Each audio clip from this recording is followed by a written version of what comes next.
Hi, this is Ramon Vela, and I'm CEO of Street Smart Solution Provider. Now, I'm on a personal mission to bring you life, liberty, and the pursuit of happiness by helping you improve and master the technology sale. Now, before I begin, I want to remind you that we have some sales workshops, and you can visit our reinventingsalesperformance.com website to learn more about our sales training workshops. So please visit that and learn more information. You can also go to streetsmartsolutionprovider.com, learn more about our sales training and other sales activities and marketing activities. Now, today's topic is about avoiding contamination, and that's contamination of poor sales habits. Now, you need to look out for these, whether you're a manager or you're an individual sales rep, because if you're around people who have already been contaminated, they will contaminate you, and that will lead to poor results. So I have 5 areas that you can use to help improve yourself, help to watch out for things to avoid, and or even to see if other people fall under these categories, and then you can look out for them and stay away from them. So here we go. The first one is being aware of poor habits. Now, the funny thing about habits is that we don't even know we have them. We have the results of those habits, but sometimes habits, because they become habitual, right? So you really need to be aware of these. Some of these are already things that we know, such as procrastination, playing solitaire when we should be doing other things, talking by the water cooler when we should be prospecting, letting people come by our cubicle or our office when we should be doing other sales activities, being undisciplined about sales follow-up and or planning our day, all sorts of stuff, not goal setting. There are lots and lots of things that we already know that we should be doing. So if you're falling under that category, you need to improve on those areas, and you need to be aware of your habits. One good tip to do is to look at those top sales performers and see what they're doing. How do they plan their day? How do they schedule? How do they prospect? What habits do they have? Chances are those habits are leading to their successful results. So copy those people, copy the successful people. That leads me to the second one. The second is avoiding resentment. You don't want to be resentful of people who are top performers, people who are more successful than you. Here's what you really need to be doing. What you need to do is you need to learn from them. You need to learn from their success, from their schedules, from their activities, from their actions. That's how you learn, and that's how you become successful. You want to avoid being resentful for one big reason. Everything that we do, every success that we have starts up here. By being resentful, what that does is resentment is a negative emotion. Negative emotion leads to negative actions, and those actions lead to poor results. So you want to avoid this altogether. It's almost like putting poison in your system. You want to avoid that altogether.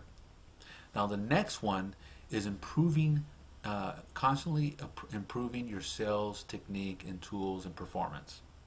Now a lot of salespeople have kind of decided that they've learned all they could learn. They don't need to learn anything else. Well, the problem with that is that things have changed. We're entering a new economy that is different than the old one. We're going to be suffering through a sluggish economy for a few years, and people are buying different. What worked 12 months ago may not work now. So we need to improve, and there's lots of ways to improve. One, you're doing that now. You're watching this video. There's other videos that you can watch. There's CDs, there's DVDs, there's workshops, there's seminars, there's webinars, there's all sorts of ways. There's books. When was the last book that you read about sales? When was that? Or what was that? Do you remember? Do you know? Well, if you haven't read one, you need to improve upon your sales skill. It's a constantly changing and evolving skill set that you need to be working on all the time. So the next one is avoiding cynicism of your peers and your customers. I know a lot of salespeople who look at their customers as marks or as suckers or as someone who needs to be duped into buying their product or their service. That's the wrong way of looking at your customers. I think you already know that, but I'm going to tell you that again. That's the wrong way of looking at your customers. That might work in some areas, and if you're in a pure product environment where it's always churn and burn, that might be fine. Who knows? I don't know. I've never liked to be in that environment.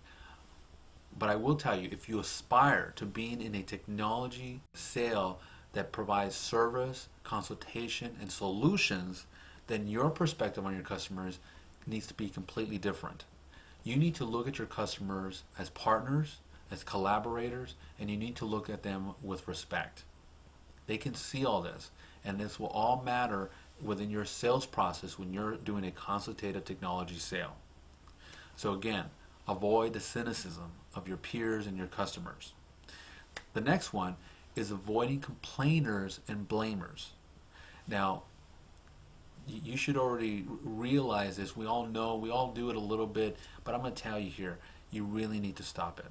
Now, I understand times are tough, and unfortunately this area is running rampant right now. There's a lot of people complaining the economy, complaining about this, complaining about that group and this group and so forth. Well, I don't mean to offend anyone, but I need to state it simply. When people complain and blame, they do so as an excuse to hide their mediocrity. And the only way out of this is by taking full responsibility for your sales actions and your results. Once you do that, once you start becoming aware of your habits, once you stop being resentful, once you start learning your new sales techniques and tools and so forth and improving your skill set, once you avoid cynicism of your customers and your peers, and once you stop complaining, I promise you, if you do all those things, if you constantly improve, you constantly adapt to the way people are buying now, then you will improve. Doesn't mean you're not going to hit some roadblocks, you're not going to hit some challenges, but if you keep going, if you're resilient, if you're persistent, if you keep on improving, then you will succeed. I promise you that. You will succeed. Now, quick story. Now, I know recently, I train people all the time, so I see this all the time. I see salespeople who are in ruts, who are already contaminated. I see newbies. I see intermediate salespeople who are still in the middle.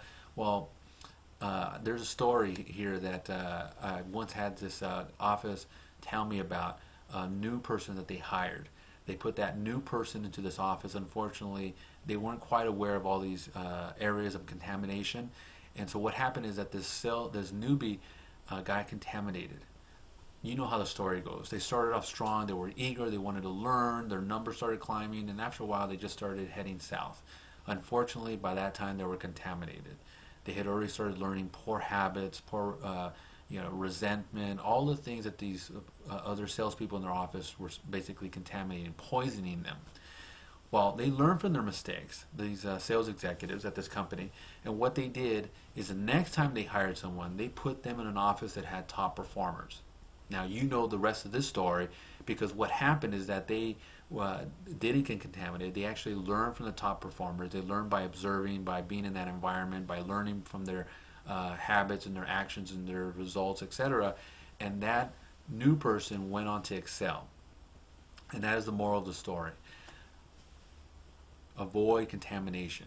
But the other part of this, and a lot of what I'm talking about today, I keep talking about negative emotions, negative actions, poor results.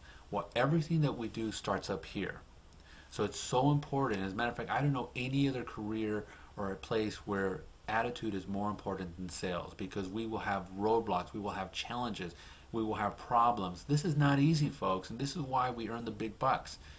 You need to be resilient, you need to be self-confident, you need to have so many positive emotions, positive mental attitude, and that's where it all begins. So I'm hoping that you found this valuable, and if you want more information, visit my site, email me, call me. I'm here to help you. So here's to reinventing, reigniting, and revving up your sales. Have a fantastic week.